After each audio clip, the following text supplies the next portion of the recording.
আলহামদুলিল্লাহ, আল্লাহ তাআলার অশেষ অনুগ্রহে ইবাদতের আরেকটি গুরুত্বপূর্ণ মৌসুম বা সিজন আমাদের সামনে উপস্থিত।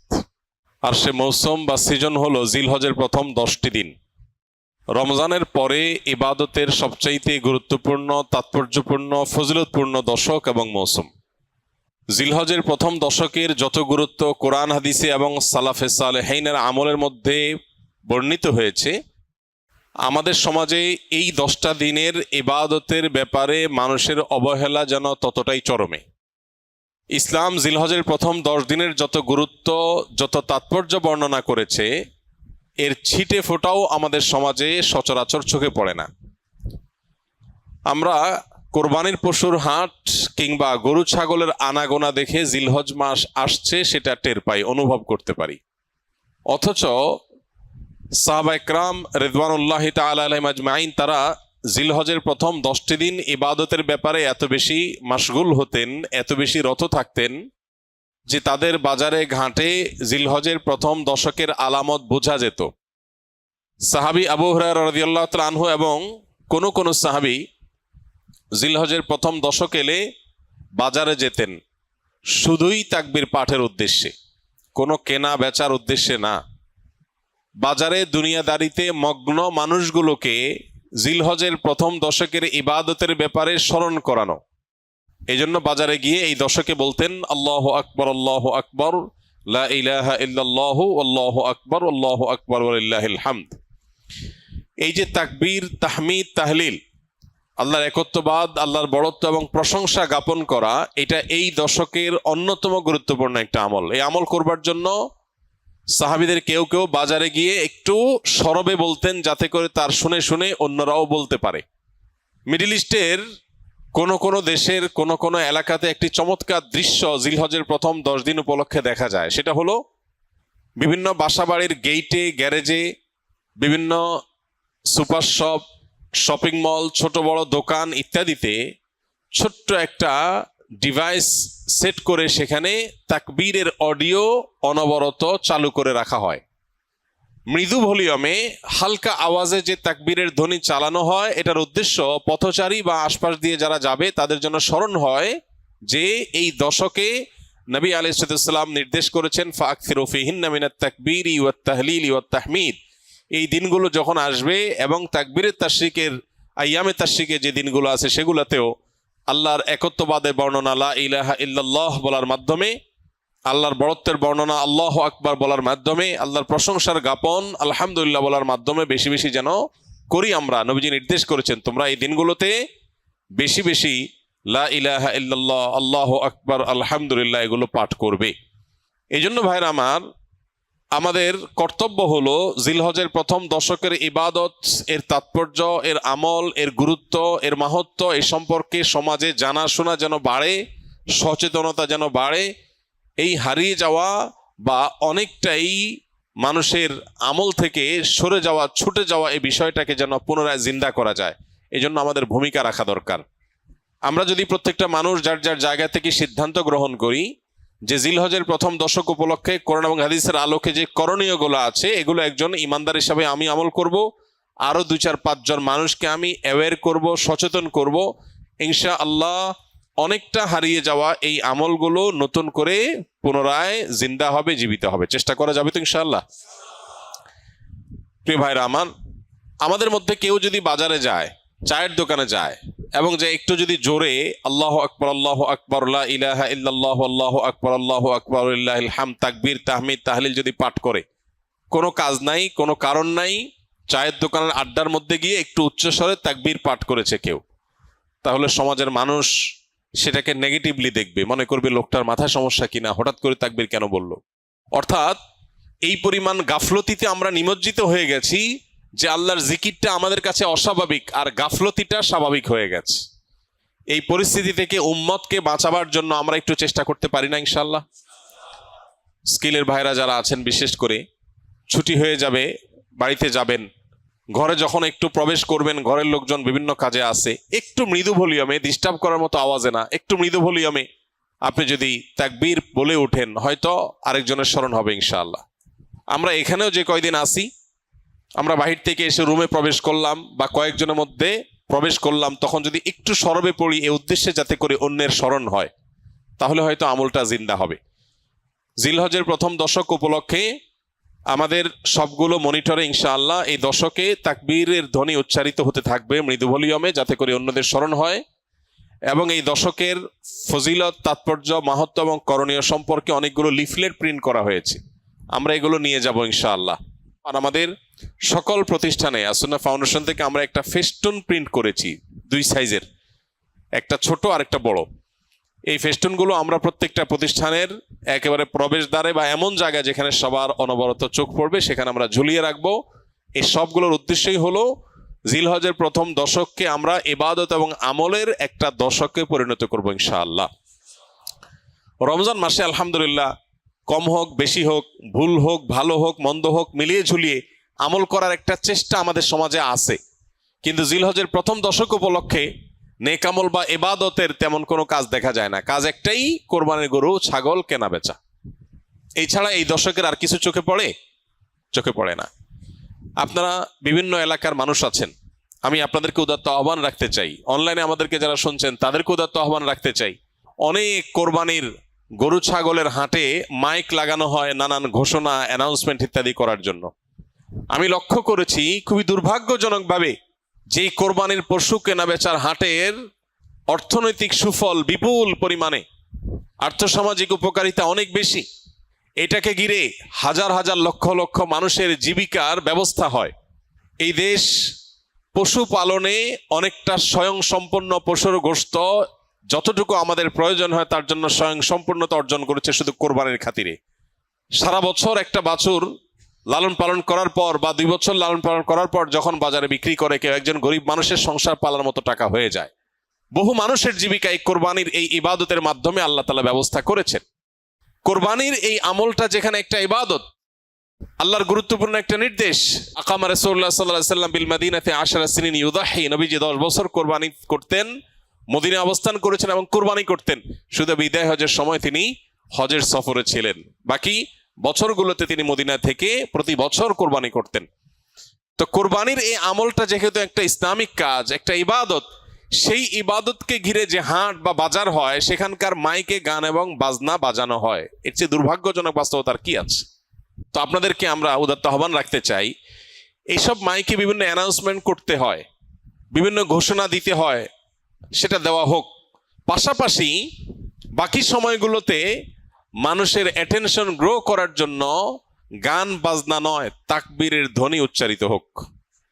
আমরা ইনশাআল্লাহ দাওয়াতের নিয়তে, মাস্তানি না, কিসের নিয়তে? দাওয়াতের নিয়তে এরকম হাট বাজারগুলোতে যারা দায়িত্বশীল আছেন তাদেরকে গিয়ে যদি ফাউন্ডেশন একটা লিফলেট দেই আর একটু হাতে পায়ে ধরে আল্লাহর ভয় দেখাই যে আপনি যে গান বাজাচ্ছেন এই গান শুনে যত মানুষ গুনাহগার হবে, এই হারাম মিউজিকের কারণে যত মানুষ গুনাহগার হবে, আপনি দায়ী হবেন। মানুষ এসছে ইবাদতের একটা কাজের জন্য, পশু কেনার জন্য, আপনি তাকে গুনাহ করতে বাধ্য করছেন, এটা হয় না। এলাকার উলামা একরাম যাদের প্রভাব আছে, যাদের সামাজিক অবস্থান আছে, সেরকম ভালো 2-4টা মানুষকে সাথে নিয়ে আমরা দাওয়াতের উদ্দেশ্যে বললাম। আমাদের কথা যদি কেউ আমল নাও করে সওয়াব তো আমরা পেয়ে যাবো ইনশাআল্লাহ। চেষ্টা করা যাবে না ইনশাআল্লাহ? আমরা যদি এটা কেউ করতে পারি, পরবর্তীতে ছুটির পরে এসে ভাইজিদের কাছে আপনারা রিপোর্ট করবেন কে কোন বাজারে এই আমলটা করাইতে পারছেন, পারলে ভিডিও করে রেখে দিবেন। আমি ইনশাআল্লাহ ছুটির পরে, আমি হজের সফর থেকে ফিরে আসার পরে আপনাদের মধ্যে যারা এই কাজটা করতে পারবেন আমি আলাদা করে তাদেরকে পুরস্কার দেবো ইনশাআল্লাহ। আর আমার পুরস্কার আর কি, আল্লাহ রাব্বুল আলামিন সবচেয়ে বড় পুরস্কার ইনশাআল্লাহ দিবেন। চেষ্টা করা যাবে না ইনশাআল্লাহ? তো আমরা দাওয়াতের নিয়তে এই পরিকল্পনাটা করব যে কোরবানির পশুর হাটে গান বাজনা নয়, তাকবীর উচ্চারিত হওয়া উচিত। মানুষকে নরমের সাথে যুক্তি দিয়ে বোঝাতে হবে, রাগারাগি না, মানুষের সাথে ব্যবহার খারাপ করা না, দাওয়া হতে হবে সুন্দরভাবে। চেষ্টা করা যাবে না ইনশাআল্লাহ?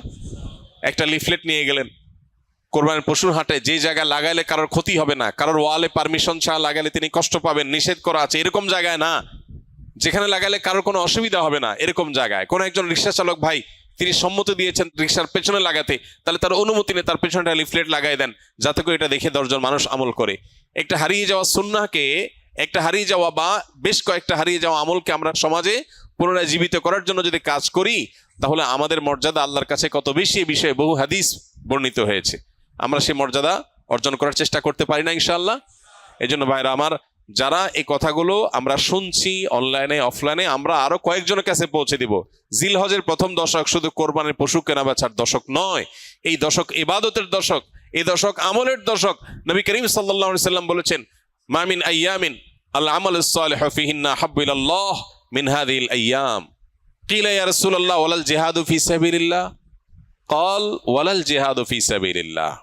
নবীজি সাল্লাল্লাহু আলাইহি সাল্লাম বলেছেন, জিলহজের এই 10 দিন, পহেলা জিলহজ থেকে 10 জিলহজ পর্যন্ত, এই 10টা দিন নেক আমল করলে আল্লাহর কাছে এর মর্যাদা, মাহাত্ম্য, ফজিলত এত বেশি যে অন্য কোন সময়ের অন্য কোন আমলে আল্লাহ এত খুশি হন না বা আল্লাহর কাছে এত প্রিয় না।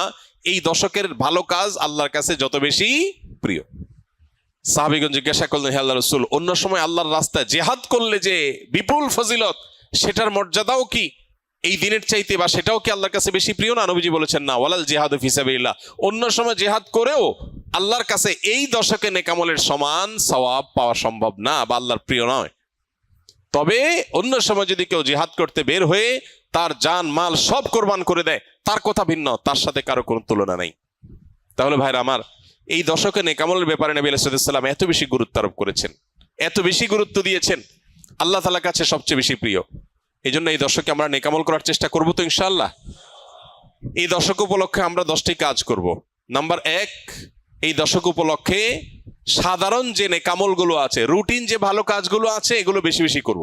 কারণ এই যে মাত্র যে হাদিসটা শুনলাম যে এই দশকের ভালো কাজ আল্লাহর কাছে সবচেয়ে বেশি প্রিয়, অতএব আল্লাহর কাছে যেহেতু সবচেয়ে বেশি প্রিয়, রমজানের পরে, রমজান তো মাস হিসাবে সবচেয়ে সেরা, দিন হিসাবে সবচেয়ে সেরা এই দশক, এই দশকের আমল যেহেতু আল্লাহর কাছে বেশি প্রিয়, অতএব এই দশকে যে কোনো ভালো কাজ, 5 ওয়াক্ত নামাজ পুরুষরা জামাতের সাথে তাকবীরুল্লাহর সাথে যতটা গুরুত্বের সাথে সম্ভব পড়বো, আর মহিলারা সময় মতো যথাসম্ভব উত্তম উপায়ে আমরা নামাজ পড়বো।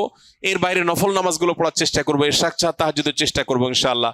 যত নফল আমল করা যায়, ফরজ আমলগুলোর ইহতিমাম বা গুরুত্ব আরোপ করা যায় সেগুলো করব। 1, নেক আমল করা বেশি বেশি, কোরআন তেলাওয়াত, জিকির, আজকার সবগুলো। নাম্বার 2, যত রকম গুনাহ এবং পাপের কাজ আছে এগুলো সারা বছরই নিষিদ্ধ, হারাম। হারাম তো সারা বছরই হারাম। যে আমল, যে কাজ গুনাহ, সেটা সারা বছর করাটাই গুনাহ, কিন্তু এই দশকে করাটা বিশেষভাবে নিষিদ্ধ এবং এই দশকে করাটা বিশেষভাবে জঘন্য। কারণ যেই দশকে আল্লাহর কাছে নেক আমল করা প্রিয়, সেই দশকে আপনি বদামল করলেন, সেটা আরো জঘন্য হবে না? তো এই জন্য এমনিতেই সম্মানিত 4 মাস সম্পর্কে আল্লাহ রাব্বুল আলামিন বলেছেন, ফালা তাজলিমু ফিহিন্না আনফুসাকুম। এই দশক, এই মাসগুলোতে তোমরা নিজেদের প্রতি অবিচার করো না। এই জন্য জিলহজের প্রথম দশক সম্মানিত 10 মাস, 4 মাসেরও অংশ, আবার মর্যাদাপূর্ণ দশক, আল্লাহর কাছে সবচেয়ে প্রিয় নেক আমলের জন্য। অতএব সেই দশকে আমরা গুনাহ থেকে, পাপের কাজ থেকে বেঁচে থাকার ব্যাপারে বিশেষভাবে যত্নশীল থাকবো ইনশাআল্লাহ। যে যে আমলে, যে যে বদামলের সাথে আমরা জড়িত, যে যে গুনাহের সাথে জড়িত, এই দশকে সেটাতে বেঁচে থাকার চেষ্টা করব। মোবাইলে, সোশ্যাল মিডিয়াতে, ফেসবুকে, হোয়াটসঅ্যাপে, ইউটিউবে কোনো হারাম জিনিস দেখবো না, শুনবো না এবং হারাম কাজ করবো না ইনশাআল্লাহ। নাম্বার 3, বেশি বেশি আল্লাহর জিকির করা। কারণ আল্লাহ তাআলা সূরা হজর 28 নম্বর আয়াতে এই নির্দিষ্ট দিনগুলোতে আল্লাহ বেশি বেশি জিকির করতে নির্দেশ করেছেন। অতএব বেশি বেশি আল্লাহর জিকির, যত রকমের আল্লাহ জিকির হতে পারে, মুখের জিকির, অন্তরের জিকির, এই জিকিরগুলো বেশি বেশি করবো ইনশাআল্লাহ। নাম্বার 4, যাদের হজের তৌফিক হয়েছে তারা এই দশকে হজ করবেন, হজ শুরু করবেন 8 তারিখে। আর নাম্বার 5, যাদের কোরবানির তৌফিক আছে তারাও কোরবানি করবেন, কারণ মান ওয়াজাদা সাআতান লিআন ইউযাহিয়া ওয়া লাম ইউযাহি ফালা ইয়াকরাবান্না মুসাল্লানা। যার কোরবানি করার সামর্থ্য আছে অথচ কোরবানি করলো না, নবী সাল্লাল্লাহু আলাইহি ওয়াসাল্লাম সতর্ক করেছেন, হাদিসে সতর্ক বানিয়ে এসেছে, সেই জন্য মুসলমানদের ঈদগাহে না আসে। এই জন্য কোরবানি করা, এটা হলো 5ম আমল এই দশকের, যাদের তৌফিক আছে। 6 নম্বর আমল হলো, যারা কোরবানি করার সিদ্ধান্ত গ্রহণ করবেন তারা জিলহজের চাঁদ ওঠার পর থেকে নিয়ে ঈদের দিন কোরবানি করা পর্যন্ত এই সময়ের মধ্যে মাথার চুল, গোঁফ, হাত পায়ের নখ এবং শরীরের অবাঞ্ছিত পশম ইত্যাদি এগুলো কাটা থেকে বিরত থাকবেন এই 10 দিন। অর্থাৎ এগুলো চাঁদ উঠার আগে আগে কেটে ফেলবেন। আর কাটবেন কখন? কোরবানির পরে। তাহলে চাঁদ উঠা থেকে কোরবানি এই সময়ের মধ্যে চুল, নখ ইত্যাদি কাটা থেকে বিরত থাকবেন কারা? যারা কোরবানি করার নিয়ত করেছেন। যদিও এখানে কোরবানি যারা করার নিয়ত করেন নাই, সে মানুষগুলোর জন্য এই আমলের কথা অনেক উলামা একরাম বলেন এবং উভয়টার সপক্ষেই কম বেশি দলিল এবং যুক্তি আছে।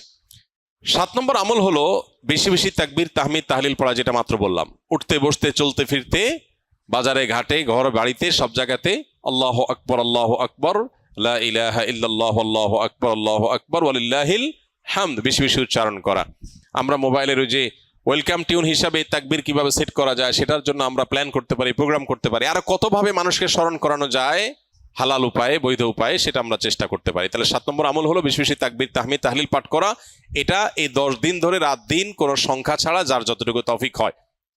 8 নম্বর আমল হলো এই তাকবীরটাই আইয়ামে তাশরিকে অর্থাৎ জিলহজের 9 তারিখ বাদ ফজর থেকে নিয়ে জিলহজের 13 তারিখ আসর পর্যন্ত প্রত্যেক নামাজের পরে একবার করে পাঠ করা, নারী পুরুষ সবাই।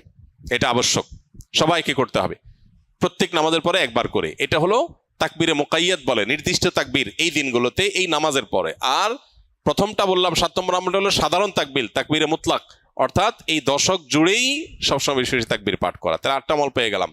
9 নম্বর আমল হলো জিলহজের 9 তারিখে রোজা রাখা। যারা আরাফায় যেতে পারেন নাই, বিশ্বজুড়ে যে মুসলমানরা আছেন তারা এই দিন রোজা রাখবেন। এই দিনে রোজা রাখলে কি লাভ হবে? নবী আলাইহিস সালাম বলেছেন, আহতাসিবু আল্লাহু আন ইউকাফিরাস সানাতাল্লাতী ক্বাবলাহু ওয়াল্লাতী বা'দাহু। অর্থাৎ জিলহজের 9 তারিখে আরাফাত দিনে রোজা রাখলে কেউ তার 1 বছর আগের আর বেঁচে থাকলে অগ্রিম 1 বছর পরের গুনাহ আল্লাহ মাফ করে দিবেন।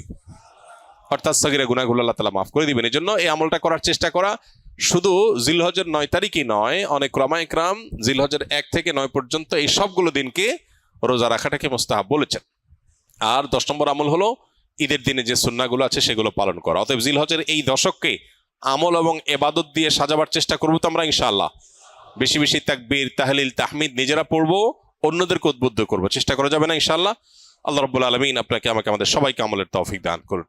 আস-সুন্নাহ ফাউন্ডেশন, উম্মার স্বার্থে সুন্নাহর সাথে।